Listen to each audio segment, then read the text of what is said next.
G'day, welcome to Mark and Sam After Work. Today I want to do a quick video on bullets versus wind. And yes, I'm going to refer to them bullets as today because it's what most of the world knows them as. Bullets, yes, for those that didn't realise, are affected by wind. They're actually affected by a couple of things. They're affected by gravity, that's pulling them down to earth, and they're affected by the air they travel through. So if the air they travel is moving, then they get influenced by that as well. So those two things that would affect it, the gravity's pulling it down, the main air that the bullet has to deal with is forcing through it. A bullet will be travelling at up to several thousand kilometres an hour, but it's travelling at very high speed, so it's pushing through air. The air is what slows it down. If there wasn't air there, then it would probably just keep on going forever. Because it's got that air to push through, that is the bit that resists the inertia that it's already got. So that's affecting it, and as said, when you've got air bodies that are pushing it, they are also leaning on it. So the main bit to understand there, and the whole core of this discussion, is it's actually the amount of time that a bullet is in the air that actually affects how much it moves because of the wind. So that's that bit. I suppose in the understanding what actually happens to a bullet for people that's flying through the air and how a wind affects it, the people that don't understand, is that as it travels, it gets pushed. It's going through the air forward. The air's pushing on it. It'll tend to lean over, and then it pushes to where it travels off its target line. Or we've corrected for it, so we're pointing slightly crooked of target, and we start off going over here, and the bullet gets pushed over onto target. So that's how we do it, and we have calculations to go through that process and make sense of it. Now, the bit that actually, I suppose I'm really inspired to do the video by, is a comment that I hear regularly, is that a light bullet is no good. They'll get pushed around by the wind. You need a heavier bullet to buck the wind. So if you've got windy conditions, you've got to change over to a heavy bullet. Now, there is a little bit of logic to that, but I think a lot of people don't really understand that, and I'm going to try and make sense of that a little bit. I suppose that the couple of angles that go with that is, one is that the logic that I think the fundamental thing that we all understand or grow up with is that light things get blown around by the wind and heavy things don't. So if you've got a feather or a piece of paper or a flag, it gets pushed around and flaps around in the wind. And if you've got a brick or a rock or a stone or something, it doesn't move in the wind. The truth of it is they're feeling the same effect, just that when something is light and has a lot of area, so its weight versus its size, it gets affected by the wind a lot. And when something is heavy, it doesn't get as much of an effect because it's got a lot of gravity helping it stay still. You'll find that even if you take a brick and you hang it off a string and it's in wind, you'll see it move around. The wind will still affect it. It just doesn't affect it to anywhere near as much, the same percentage. So it still gets affected, but not as much. Now, I think that's where one of the core misconceptions come from. Because when we look at something like a bullet and then go with light or heavy, the truth of it is, even regardless of what it's made of, although there's small differences, and I mean by that whether it's lead or it's lead core with copper jacket, or it's all monolithic, it's all copper, it's all steel, it's all brass, all that sort of stuff.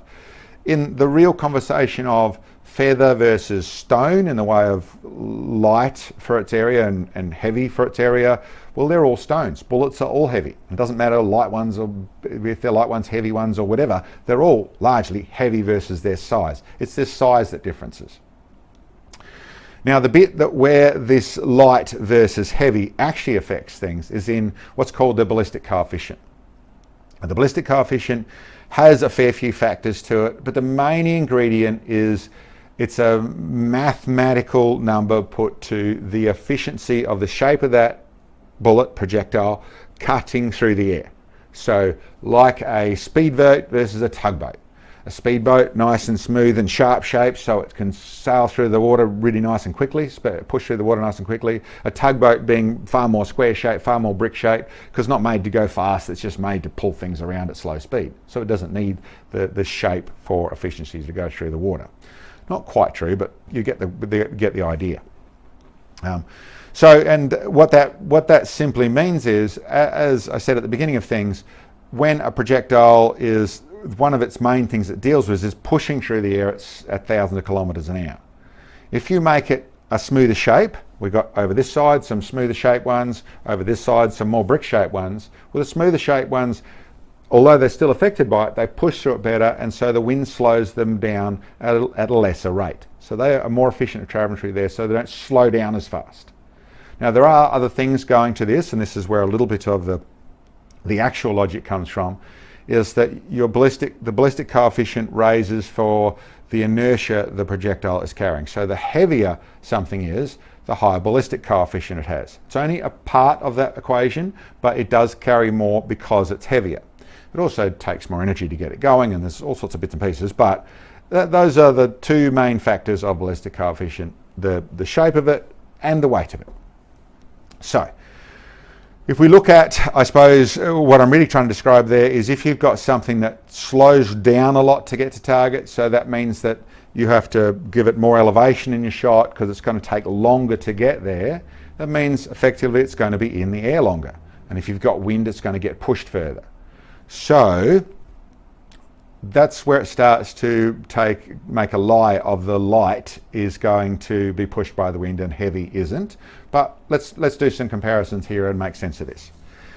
Some projectiles in front of us, they're just sort of an indication of the more squat-shaped things, and then the more brick-shaped things, and the more speedboat-shaped things, so the higher ballistic coefficients.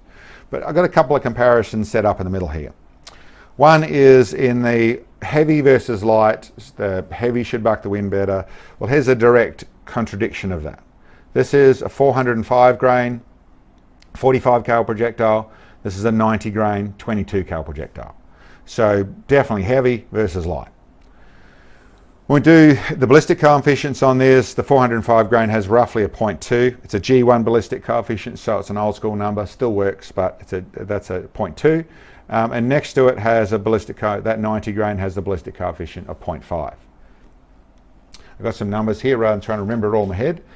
If we run them at the same speed, now it's unusual, but the speed is different. If you start off faster, it's going to take less time in the air. So if your muzzle velocity is higher, you're going to get to target easier and have a less wind affect you.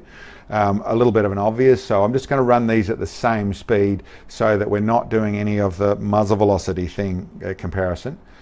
At the same speed, this 45 cal or this 405 grain projectile would take, let's say what I've set up here is a 600 yard shot with a 15 mile an hour crosswind.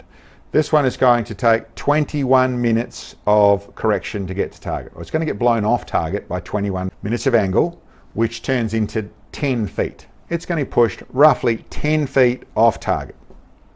So that's what that one would be pushed off target by. And to understand, of course, I'm saying pushed off. What we would do if we're calculating is we calculate that to get onto target. But let's just go straight shot at target. This is pushed off target by 10 feet. This little fella here running at, and that was running at 2,600 feet per second. Very fast one of those, but like I said, running at the same speed. Let's run this one at 2,600 feet per second as well. It's going to take roughly 7 minutes of angle. It's going to be blown off target by 7 minutes of an angle. So 3.5 feet. So if you look at that, you've got 2.5 times less movement. So in the simple logic of the light one is going to get blown off target, the heavy one is going to buck the wind, there's a definite instance to say, listen, no, that's not the case at all. This one takes over 2.5 more, it'll get adjusted, it'll get blown more than 2.5 times more off target because of its brick size shape. This is another case in point to point out and try and explain a little bit of what I'm talking about. This is a 505 grain projectile. This is a 494 grain projectile. So very similar weights. This one is the 505 cal, and this one here is the 416 cal. So a little bit difference in its sizes, but similar. You see this is still, this squat one here is still not a terrible shape, but nothing as efficient as this big shape here. The BC on this 505 is 0.345, so not terrible, but not awesome either. This is awesome. This is a 416, this is a Lehigh projectile, and at 1.1 ballistic coefficient, it's getting pretty serious. Let's go to target with those. We'll do the same thing, we'll run them at the same speed, so we're not putting any fudges into that. This one, to get to target, at 3,000 feet per second is just over 9 MOA to get that one to target, which is going to be roughly 4.5 feet of movement off target, actually, off where you're aiming. The 495 or the 416 projectile here, that one is 2.5 MOA. So it's only going to get blown off target just over a foot. So you can see there's the same weight projectiles, but it's the BC that is the big difference here. The big BC is what's going on about it. If you put if you slow down these heavy ones to their actual speed of what they would likely to be fired at, that would be even more exaggerated, the difference. They would be even more affected by wind, but I suppose that's what I really wanted to say. So the video is really about that. The light, yes, there's a relevant factor to it attached to the BC, but realistically bucking the wind is done by speed and so more muzzle velocity or better ballistic coefficient. Those are the two things that really win. And I suppose the last bit I wanted to say really with that is just to point out something that is probably a very exaggerated point of what a lot of people wouldn't understand probably. Here I have a very high ballistic coefficient 50 BMG projectile. So 800 grains of projectile, and it is what you would think, okay, there's the ultimate thing. That's got the weight, it's got the ballistic coefficient, so it's going to answer it. What it actually doesn't have in the way that I use that one there is it doesn't have enough speed. So it only runs at around 2,600 feet per second. That's a little bit the nature of the cartridge and the rifle setup and that sort of stuff, but that's what it's running in the way of speed. So that's still not terrible, it's 2,600 feet per second. The bit I wanted to point out is that all of this is just a percentage of things, but even in something like that, I'm running upwards of 50 minutes of wind to get out on 2-mile shots, so 50 minutes of correction, which is, I haven't done the maths, but we're talking 100 feet or so of correction to get on target at 2 miles when I'm running in a 15 to 20 mile an hour wind. So I'd have to do the proper maths to make sense of that for you, but what I'm really trying to say with that is that even a very high ballistic coefficient still is affected by wind if it's in the air long enough.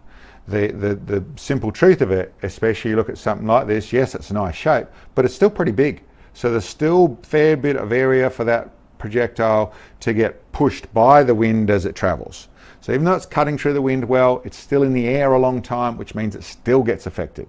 So it's something they all affect. You come back down to your closer ranges, and I just was talking over 2 miles with that one. You come back down to your 300 yards and 500 yards, 600 yards hunting shots, then you can do a lot more correcting of it, and really you're trying to come back down to where it's easier to be able to guess your wind in situations on first shots and that sort of stuff. And then really the lighter bullet still has some advantages as long as you keep your BC up. So smaller calibers with better BCs, with good weight and that sort of stuff still get to the place of answering that well. But I suppose that the end of the day, all that conversation is about work out how to do the maths, work out how to use your BC to a certain degree, read your instructions, go through that process. But it isn't simply a case of a heavy bullet's going to answer it, because a heavy bullet can be affected by the wind, even more so than a light bullet, but it all comes about those details. Anyway guys, that was just a quick explanation. Like I said, really inspired by the light bullets gets pushed by the wind, and I'd have to say it's not always that way. Anyway guys, I hope you enjoyed the video. Thanks for checking in on us, and catch you next time.